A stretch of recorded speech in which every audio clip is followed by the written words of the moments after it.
Hey, everybody! I've not done this before, so it's a bit of a challenge for me.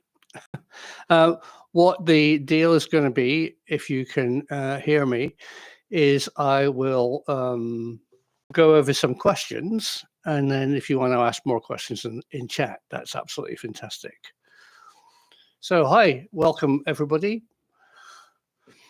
Let me wait until some people appear. Welcome to the live chat. Remember to guard again. Yeah. No, I want to do that. Uh-huh.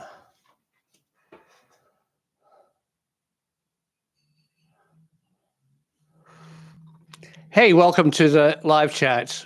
This is very new for me, so welcome and thanks for being my first person to be on the live chat.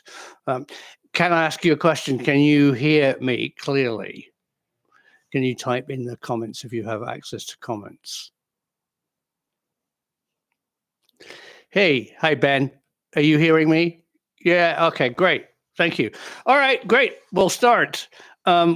What we're going to do is we're going to answer questions and answers about this Earth spin thing.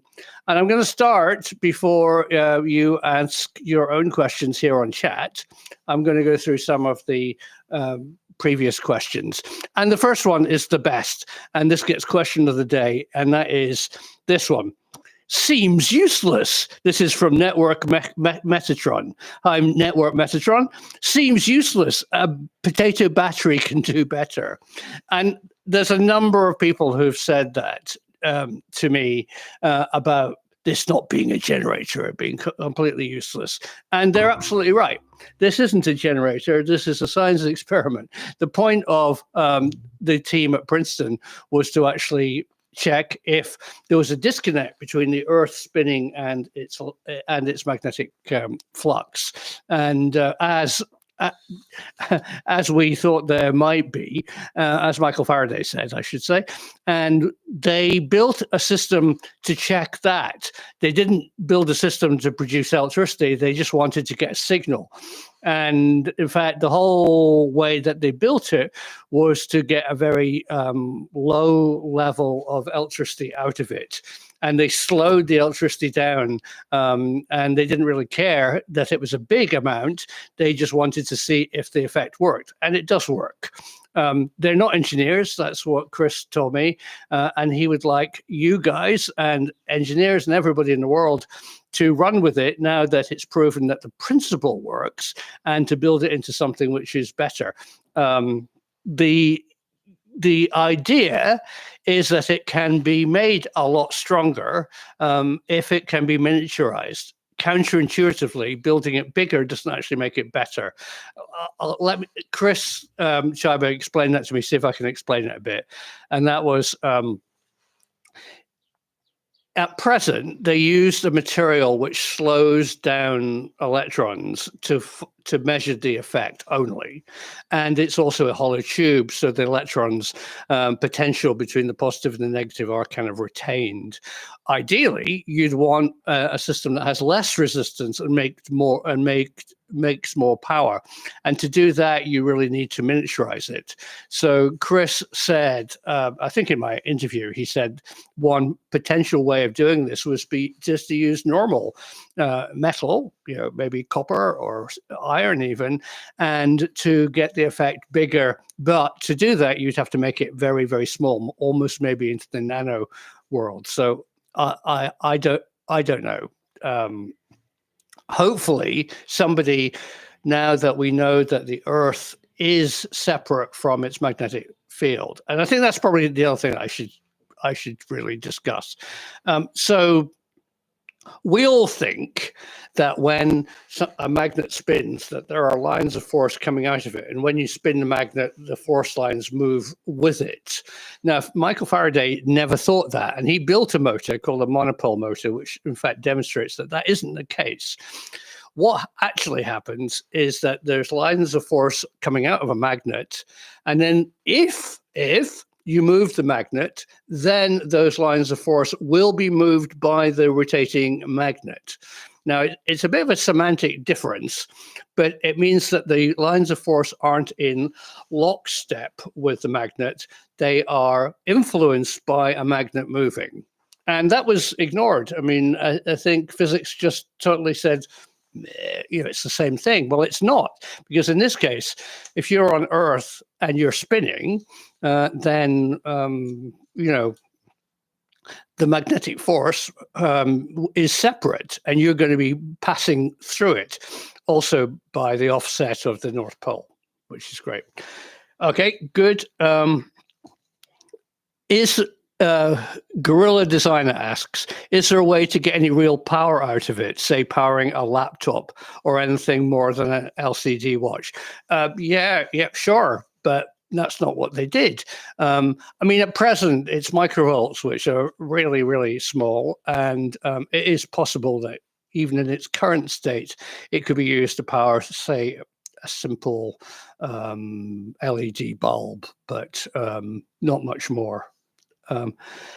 Okay, so now moving on to, hang on. Let me just now go and read some of your points that you're making. So welcome everybody to chat. And I need to read them, because if I don't read them, then I won't know what you said. And I'm sorry I've missed some of the early ones. Let me scroll back. Hi, everybody. Yeah, hi from Sweden. Hi, Andres. Yeah, hello, everybody. Great.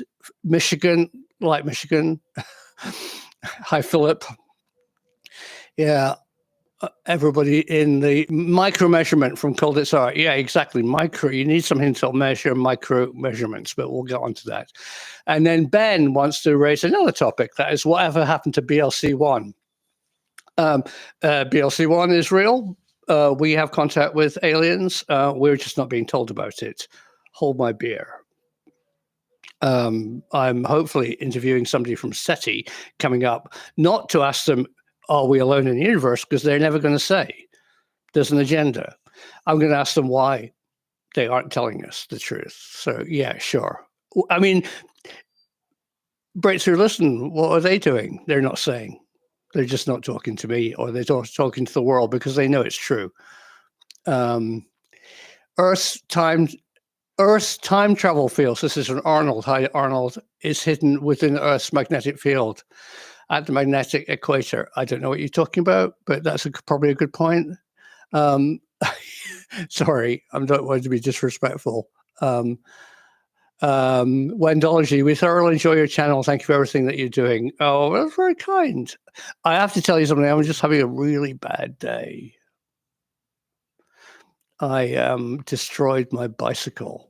I went for a bicycle ride, and on the way back in the car, the bicycle flew off the effing car and totaled it. So I'm not a happy bunny right now. So anyway, but let's talk about Earth spin. Oh, yeah, it was a really nice bicycle. Swiss. It's repairable, but I think the cost of repairing it's going to be more than buying another one. So way peed off. All right. Anyway, I will go over that, and I'm already looking for another one because I just know I can't get it fixed. Nobody fixes things anymore. All right, so here's a really good subject, and that's thanks everybody. I'm very sorry about my bicycle too. So there's been quite a lot of people asking me this question, and I love it. I love this connection.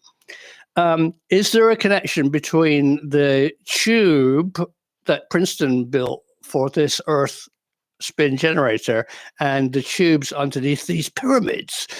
Oh, I think that's great. So thanks very much to Chris Leto, who made that connection. He saw We're Friends, and he saw my film, and I've seen his film. He still thinks that that it's possible that the SAR imaging does work. I am very skeptical about that. But if it does work, it's fantastic. And what they might have seen are the similar tubes surrounded by circular things, if that is what they have found, underneath the pyramid. So is there a connection?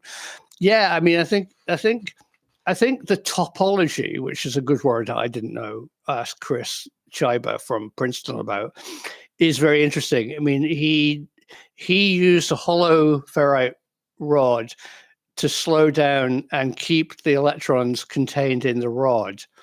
I don't fully understand it. He worked that out before he did it. They do theory before they did experimenting. This whole idea goes back, well, it obviously goes back 150 years to Faraday, but they started working on this in 2016 or before with their first paper, and the experiments are only recent, so they've obviously worked out what they needed to do. So, yeah, pyramid connection. Who knows? Lee Newcomb, no, I wasn't hurt, just peed off. The guy behind my car nearly got a windshield full of expensive e-bike, but luckily one strap undid first, and the bike went off the road and went into the field at 60 miles an hour. So it was never going to survive. And the guy behind swerved, but it was fine. It never was anywhere near his car, so that's good. Oh, yeah. G Funk, didn't Warrenclyffe Tower have tubes driven into the ground? I think that raises a really big point, G Funk. I think yeah, you possibly. I think the whole thing about grounding, or earthing as we call it in Europe, is really interesting. I remember, who's ever heard this story, that in the early days of the telegraph, where people used to send key messages and a bell would ring at the other station, that was joined together with a circuit and a battery, and that made it complete. So when you keyed your message, the bell rang. But what people found was that often one of the wires would break, and the messages still got through. So we don't fully, there's an Earth's return path. So having something underneath Warrenclyffe Tower, G-Funk, as you say, is absolutely right. I mean, when I was researching Cobra Mist, which is near Rendlesham Forest on Orford Ness, the way that Cobra Mist experimental radio station, it was never over the horizon radar, is grounded. It was really important. And if you go there today, you can see these massive structures to make sure that it was grounded to Earth. So yeah, no, it's absolutely vital. Yeah, good. How long until we widespread readily available free energy, in your opinion, sir? He's calling me sir. Sorry, drag bikey Dom. I'm not sir. I'm just Simon. I think it needs to go into the engineering world. I think it should. Hopefully, my humble channel and all of you guys will know people who know people who know people who'll say, "Why don't you look into this?" You can contact me. I'll put them in touch with Chris, or contact Chris at Princeton directly, and start thinking about the possibilities and the problems. And it is possible. It's good. I think it's a really good way of generating power. Apart from, a number of you have asked the same question, and that is, if you generate power from the Earth's spin, you're going to slow down the Earth. I think if it got incredibly widespread and people were taking out megawatts, it might have some effect, but I think it's a long way off. The Earth's really big. I think slowing down its spin would be hard. But I'm going to reminisce now. You might have missed an amazing film that I could recommend about spin and the Earth. You've all heard of the film The Day the Earth Stood Still, Robert Wise and Clark the Robot, but there's another film which I recommend called The Day the Earth Caught Fire, and that story is about Ruskies and Americans exploding an atom bomb at the same time. They didn't realize of the time zone difference, and just to the very, very split second in Russia and in the United States, 2 atom bombs go off, and it throws the Earth's orbit out of kilter, and it starts wobbling, and we goes towards the sun. The Day the Earth Caught Fire. And it discusses about slowing down spin in a good drama way. So go and watch it. It's available online. Called it art. Walking around might change the Earth's spin. Yeah, well, yeah, dropping bicycles off cars probably changes the Earth's spin, but um, it, although that was rather expensive. Yeah, track bike, Tom. I'm sorry, I didn't mean to be rude to you, mate. Yeah, thank you. Thank you for your kind words. Yeah, and life, ether, eartha, universal blessings to everybody. That's great. What material for ferrite 31 material, or does it matter? Yeah, I'm going to build one. So I've already put out feelers to everybody who knows about ferrite material. So I'm assuming it's the magnesium zinc ferrite. I looked it up and immediately it comes up as that gray kind of charcoaly looking thing that you used to get in radios, and you can buy it. It's really cheap. It's sintered material, and a very kind viewer, thank you, kind viewer, has come up with a process of grinding it up, sticking it together, and making a hollow pipe out of it. Although he's slightly worried about the glue that he's using it to rejoin it. He doesn't have a sintering machine. And another viewer in Britain said that he's found a source of hollow ferrite, zinc ferrite rods. So hopefully he'll get in touch and somebody in the UK manufactures them. Oh, yeah, can't wait. And then really exciting news. Again, thank you, everybody. I was looking for a micrometer. It's a piece of laboratory kit to measure microvolts, and they're really expensive. You can get them secondhand. I found a good one in a school supply. It was still about £200. And then somebody said you can use an oscilloscope will measure microvolts. So I've ordered a really, really nice ex-laboratory secondhand from eBay France oscilloscope, a French oscilloscope. It's all in French, so I'll have to work out. I'll probably blow it up. And so that's coming next week. So if I can get the ferrite rod working, maybe I can measure the voltage and then we can go from there. Hi, Ricardo Cochrane. Hi from Australia. You think that tubes under Giza could be this? No, I don't. Why don't I talk a bit more about Giza? I think it's a good subject. So I, of course, did a film saying it's all bollocks. And let me explain why I think it is. Well, first of all, if it's real, it's fantastic.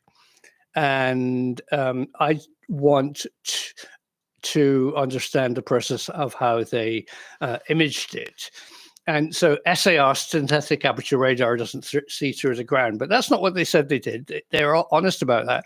They said they used the ground's vibration to image what's under the ground. And I think that is technically possible. But I remember a story. I remember Robert Watson Watt when he first came up with radio direction finding. When they first used RDF, they used 1 meter waves. That means when they find a German aircraft coming across the North Sea, they only hit it with a wave every meter. So you only got a tiny blob. And he said, if only we had the resolution of, say, a centimeter, microwaves, we could see wings and fuselage and actually identify it.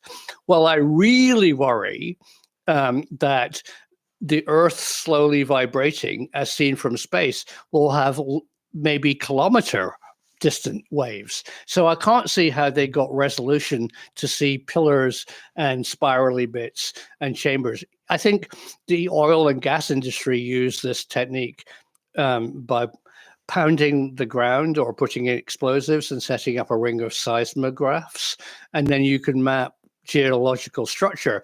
But I don't understand how you'd get resolution enough to see pillars and detail from SAR vibrations. I think the frequency would be so great, the Earth frequency of it moving. I mean, the only frequencies you've got are really seismic frequencies in the Earth, or maybe cars passing in Cairo. Who knows? A whole mess of frequencies. I just that once I get past how they use it, how it actually does the imagery, then I'll move on to wonder what the structures really are. At present, we're just guessing, unless we can confirm it. They have done some tests with other, looking at other structures, and they seem quite good. So they looked at a dam, and they could see a tunnel in a dam, and they looked at an underground Italian laboratory, and that seems quite good. But I need to understand more before I jump highly down under the pyramid. Okay. And yeah. And as you say, Roland, and the water table. Exactly. Yeah, I'm not sure what's under the pyramid. It's quite near the Nile. Is there water down there? Who knows? Yeah. Arnold Dalby, Thoth an Athalatian, says he built the pyramids and buried his father's spacecraft near the pyramids underground. Well, that would be great. We can go and get it. I would fly it home. Maybe it's got a bike rack. Boston Ray Mud Flood Adventures. There's no spin or curved Earth. It's flat and stationary. How can I be polite? Go and look at the sunset. Yeah, okay, thank you very much. And Mr. Wrath, the Great Pyramid is an obelisk. Well, that's interesting, isn't it? So there's a big bit that goes down. Yeah, it could be. It certainly is mysterious what the pyramids were built for. They definitely seem to have some kind of hidden structural meaning. I mean, I think it's well accepted. I mean, I grew up thinking that they were burial chambers, but I mean, they've never really found anybody buried in them. So I think they do have a bigger function. I'd put money on that. Yeah. Xenomorph. I don't understand how the image is from the side when the radar waves are from above. Yeah, well, there's lots of questions. Good point. You would just see circles, wouldn't you? Although SAR is oblique, it does actually look and build up a three-dimensional image. All those Google images you see of cities are SAR images, and then they are you take photographs and modify them with the 3D information. So it is possible. I just doubt about the resolution. Life after, hi again. Tesla was correct. Tesla's always correct. Tesla like pigeons. No, he has to be correct. And yeah, Colditz Arts, angled from above. Absolutely. It was an angled thing. Right.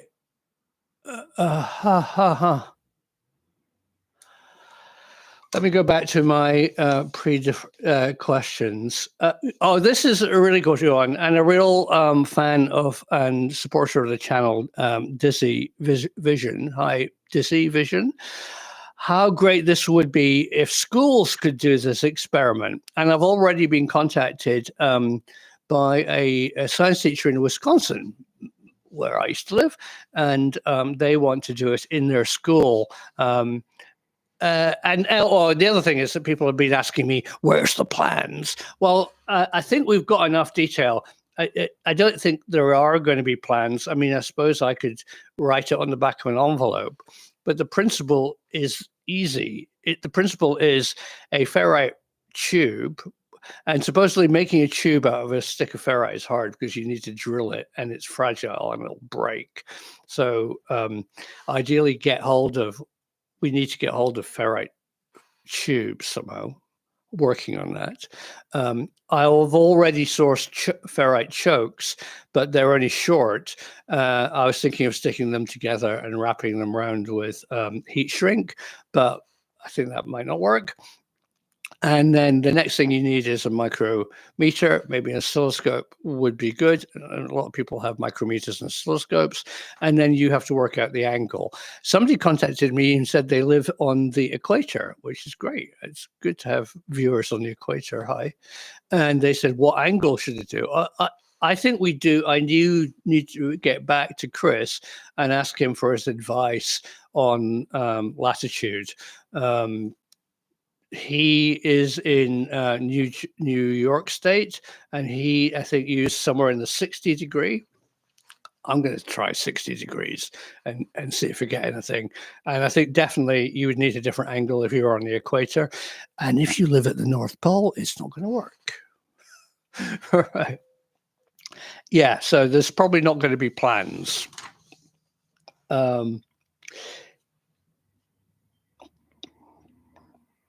Okay, so High Jump Turnip, it's great people's names, said, why is it being kept secret for 150 years? And I think, and he says it's because of the electricity companies and fossil fuel companies making money. And he says he pays $400 a month for his electricity. I don't think that's the real reason. I think there's another bad player in this, and that's science. I think when I think people moved on from Faraday and they ignored him, and he knew more than they realized. And I think science is very blinkered. I certainly grew up thinking that magnetic force was in lockstep to a magnet. But somebody said again in chat or in comments that if you get a magnet with iron filings in the paper, you can see that there is a disconnect, not just friction, but there's a definite disconnect between moving the magnet underneath the paper and the iron filings on the top. So I think we all kind of know that, but I think science is very blinkered, and I think they've been the ones who have been closed to this. And I mean, I just think it's exciting. I mean, as soon as I heard it, I thought, wow, just like you, it's, it could change our world. We all need free power, one way or another. I'm fed up of paying so much for some company to spin a generator to send a potential down to my house. Geothermal, we live in a water mill, so we have some water power when the wheel's turning, currently broken, and solar. So yeah, we don't want to burn stuff to make electricity. We need to get away from that. And if we can harvest some by earth spin, that'd be great. What Chris said is at present, the system would work, say, underground, because underground, dark, no wind, but the earth's still spinning, so you could produce, say, an emergency light in a mine or something. But of course, you and I, we all want it to power our fridge or whatever we power with our electricity. Yeah, wind turbines are great, as you say. I like wind turbines. Amazingly, in this part of France, there's almost no wind turbines. I was quite surprised when we moved here. There's a lot of solar, and we have hydro and nuclear, of course, because we live in France, but no wind turbines because we live in a place with almost no wind speed, which is I was like quite surprised. Yeah.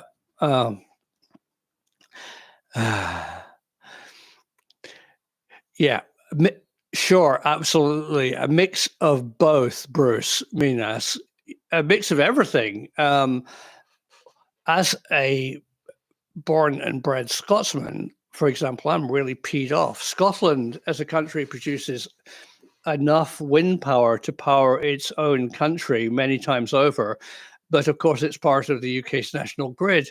And the power in Scotland could be used to power high energy industries like server farms and things and make Scottish economy amazing, but it's all exported and shared with England that doesn't have so much wind power. And then England sets the price of electricity in Scotland. So Scottish people have wind farms in their backyard. I don't think they're that unattractive, but a lot of people don't like them. And they're not reaping the benefit because of the way the UK power system is set up. Haiku Thunder, northeastern Kansas. Oh yeah, I like Kansas. So I flew my Cessna once to Kansas, to Hutchings, to the Air and Space Museum. Kansas is an amazing place. Yeah, I remember it was through northeast Kansas. I landed at some other airport that Amelia Earhart lived at. So Free Scotland, free Scotland. Absolutely. I would support that. If you want solar wind, a tall black tube will create a wind at that intake. I don't know what you're talking about. Yanter Mandala, free energies from crystals is the best way to go. Yeah, if it works, free energy from crystals, mate, is great. If it doesn't work, I'm not interested.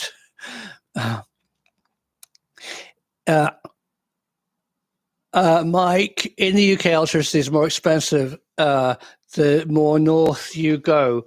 I don't think it is. I think it's the same price. I think the problem is that they work out the price for a place in Britain that doesn't generate anything. So what I'm saying is Scotland isn't reaping the benefit of actually being a positive generator. It's also very expensive. I would agree. Despite having more and more renewables online, but Britain has one hidden advantage that we don't have here in France and in the United States, is that Britain has very low cost off-peak energy. If you're prepared to use your washing machine or charge your car at 3:00 in the morning, then you can get incredibly cheap. I mean, it's cheaper to sell the electricity in Britain at a low cost than it is to turn off the wind turbines at night. So reap that benefit. Here in France, we don't have a really good, reliable, variable off-peak electricity charge, because everything's nuclear pretty well, or hydro. Both are pretty well permanently on, so there isn't such a thing as off-peak power. But because there's so much abundance of nuclear power here in France, the unit per kilowatt hour is about 20 cents, which is about 18p, whereas in Britain it can be 25, 30. So yeah, there are swings and roundabouts. Coldest heart, what other parts do you need? Okay, yeah, good. What are the parts? Let's get back to building one of these things. Ferrite rod. If you get hold of a ferrite rod and it's not a tube, and we've talked about why the tube is necessary because it retains the electrons. Everybody's saying to me it's really hard to drill. You can't just drill it with a masonry bit or even a ceramic drill bit. You'd need to do a very specialized drilling, a diamond drill, which would be very expensive, or else it would just shatter, especially if you're trying to go through a rod that is any length.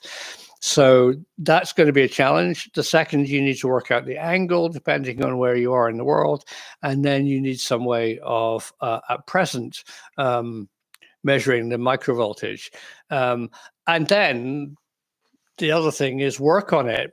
Do experiments, make the rod different lengths, try different angles, try different materials even, and see if you can make a higher current and voltage. And between it, with experimentation, somebody's going to suss it. Even if, imagine having a box with a dozen of them in, and you charge your phone just by the rotation of the earth. I mean, it would just be brilliant. I think somebody's going to suss it eventually, but let's not get mixed up with what Princeton University is doing. Their science was to check the disconnect between the Earth's rotation and the magnetic field. They were never doing an engineering project, and I think it's really got out there now. I think they're going to be contacted by engineering companies who are going to do it. Of course, I asked Chris Schreiber at Princeton, has he been approached by the military or DARPA or something? And he said no. So I think that's also just a matter of time, or maybe they already use it. Who knows? Yantra Mandela says, I've seen UFOs. I think a lot of people have seen UFOs. Good. I envy people's sightings.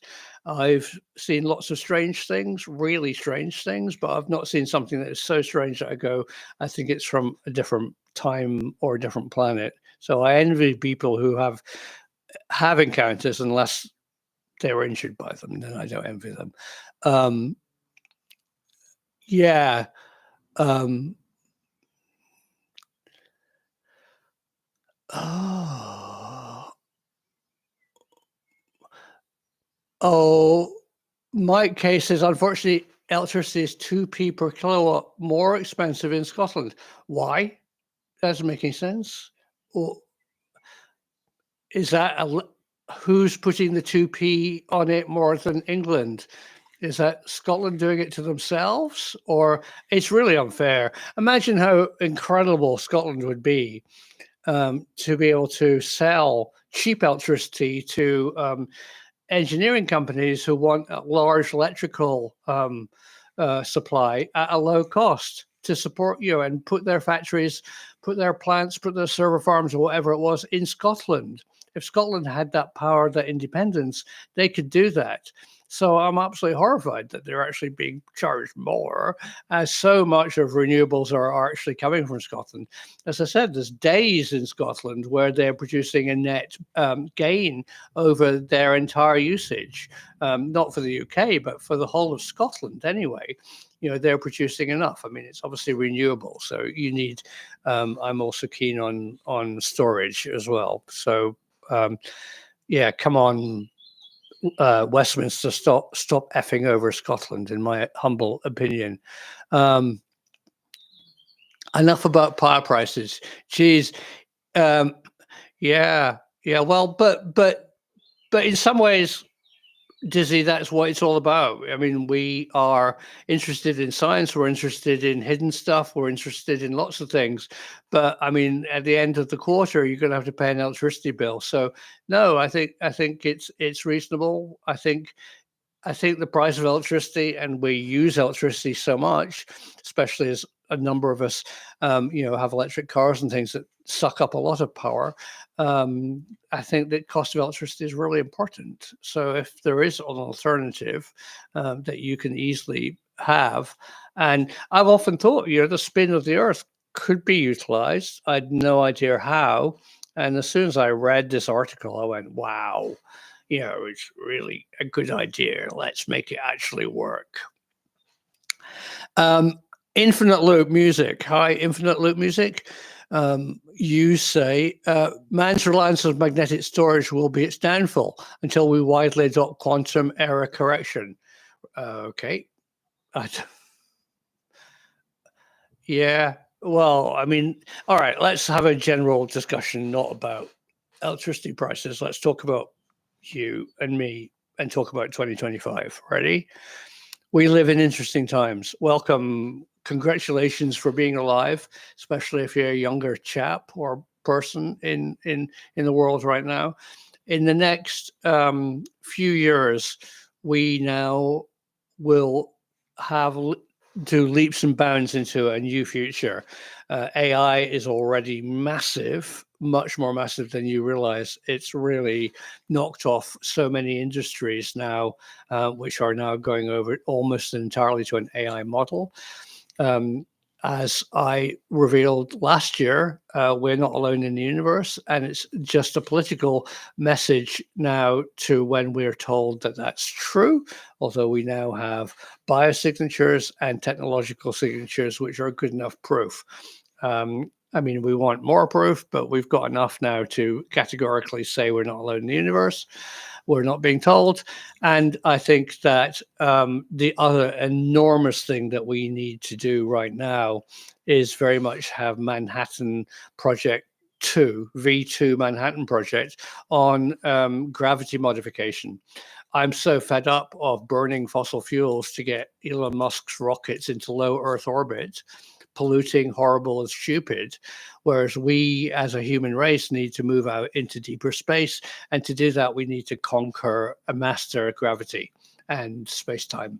And we are going to be held back tremendously. I mean, we're never really. It's going to be so impractical to even to go to Mars. And look at the problems they've been having with the International Space Station and launches and things, relying on burning fossil fuel rockets. Come on. We really need to get away from that. And there's good ideas out there. I read good ideas. I know people with good ideas, as you know, about modifying gravity and space-time. Some country in the world needs to pull their finger out and actually say that is the direction we actually need to do that. And get on with it, for God's sake. Oh,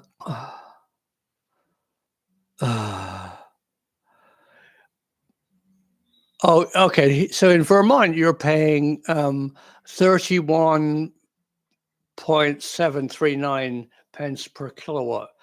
You see, that's a lot. And 15 for off-peak. Oh, well, that's good. You have an off-peak rate. As I say, here in France, they do an off-peak rate, but you have to pay a standing order charge to get it connected to your house. And the standing order charge for having off-peak at night is more than it's worth. So I'm not doing that, even although we have an electric car. Hey, James Warrow. Top man. Hey, James. I always love working with James. Have you asked AI how to hollow out have I asked AI how to hollow out a ferrite rod?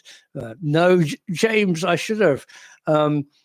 Everybody's telling me it's hard, but I'm sure that's probably a good idea. I will get onto it. I was just going to drill it with my drill press and then break it. I've got a few spares, but no, there's probably a really good way. And as I said, James and everybody, if I can find tubular ferrite cores which are long enough, maybe that'll work. I will when I find them, and when I find angles and ferrite cores or drills or micrometers, I'll just share the information with you. I know everybody's keen to do it, but I think between us, we've probably just about got enough information to actually do it right now. So just get on with it.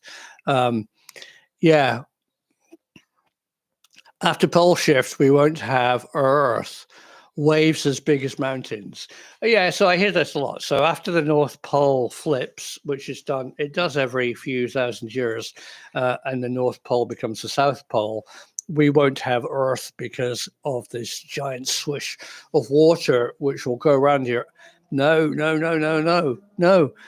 Hang on a minute. Oh, the pole just shifted. Really? Honestly, I think a few pigeons might sadly fly into a brick wall and your compass would swing. I don't think it's going to have any effect.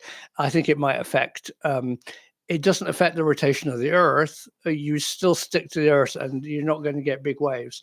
It's just a magnetic flip. There would be an awful lot of effing and blinding in an airplane, I'm sure, or a boat. But where are we going? Whoa. But I think that's it. Yeah. Okay. Reno Dance on the Sand. Hey, a diamond-tipped cutter on the lathe is a good way to cut a ferrite. I have a lathe. I don't have a diamond-tipped cutter, but oh, that's actually a good idea. Of course, a lathe is a brilliant idea because it's a tube. It's round. I can put that in and use my tailstock very carefully, and I have soft jaws. That is a way of holding something without clamping down too hard on it. I use it when making model steam engines, so I don't mar soft brass or bronze. So yeah, good. Thank you. Good tip. So now we are adding to the list. We need a lathe to make this. Okay, good. Connecting multiplies miniaturized cylinders in series amplifies the total voltage, leveraging the additive nature of EMF in series circuits, says Ralph. Excellent. You see, you know what we're doing. You know how to do it. I am so impressed. That is great. Gary Hawkins, the past 15 years has gone from 10% units to about 25 now. I don't know what you're talking about. Moha's Russ says, which means it's drastically accelerated in diminishing strength. You're obviously referring to something that I didn't read. Simon, what about satellites moving through the Earth's magnetic field? Yeah. Could they produce power this way? Yeah, definitely. I'm sure they do. I think when you're in orbit, you're constantly, you're falling around the Earth. Are you going? Yeah, you're obviously, if you watch the International Space Station, it goes overhead fast. So you're going faster than the rotation of the Earth. So absolutely, as the Earth's turning and you're going faster, you are moving through the field lines of the Earth. So maybe that's already a thing. Maybe just literally a copper coil in a satellite, if it was going super fast through the Earth's magnetic field, would produce some voltage. I will investigate that. Yeah, I mean, I had this envisaged pushing a big copper coil all the way around the Earth and then sending the power back to Earth with microwaves. But I mean, I think a satellite moving through the magnetic field is definitely going to do it. So excellent point. And let me investigate that. And yeah, Greg Elms, hi Greg, graphene and carbon nanotubes. I think that's what Chris Schreiber kind of talked about. He didn't specifically say graphene, but he talks about in the interview how you would need to go to a nano size scale to get more power and faster electrons. But you would need them to be very tiny. So I think you're right. Maybe some nanotechnology could be great. Imagine if you just had it built into your phone. So as you go around the Earth, it's just charging your car, your phone, whatever. It could be just a tiny little thing. I'm loving it. Okay. Let's read a few more. Make a mental note that I said you should use quartz. Okay, yeah. No, absolutely. I think quartz, who knows? Quartz might be the answer, mate. I think that's great. So we need to make nano materials. Wouldn't this discovery have been identified a long time ago, but suppressed, says William Farmer? I think it's deeper and darker than that. I think that's quite a deep, dark statement. But as I said earlier, I think science community has chosen to ignore it. And so it's not in the textbooks. Nobody looked at it. I think it was very brave of these guys from Princeton and the other team members to actually try and experiment and come up with an idea which goes against the grain of science. So I don't think it's been suppressed. I think it's just been it's suppressed because it was seen as irrelevant. So yeah, good. Be open-minded in science, and I think it's very hard. I get the impression from Chris Schreiber at Princeton, although he has the backing of Princeton, and obviously a lot of support from Princeton in his job at Princeton. I got the feeling that he's been doing this self-funding. I mean, just with some laboratory equipment. I don't think he has an enormous funded research project to do this. I think he and his team worked it out on paper, and then they did an experiment and it worked. Excellent. And yeah, quartz is an abundant material. Absolutely. They tested it and said nothing happens. Don't look here. They didn't. I don't know if you're referring to what Princeton did. They tested it and they found it did work. And to repeat myself, they found a very small microvoltage, which was all they needed because they were proving the point, not making, not powering our fridge. Yeah. Uh, JTW says the Mississippi River starts at Lake Ishika. Yeah, it does. I love that the Mississippi River actually starts in Minnesota, and I used to. Yeah, it's such a long river. It's great.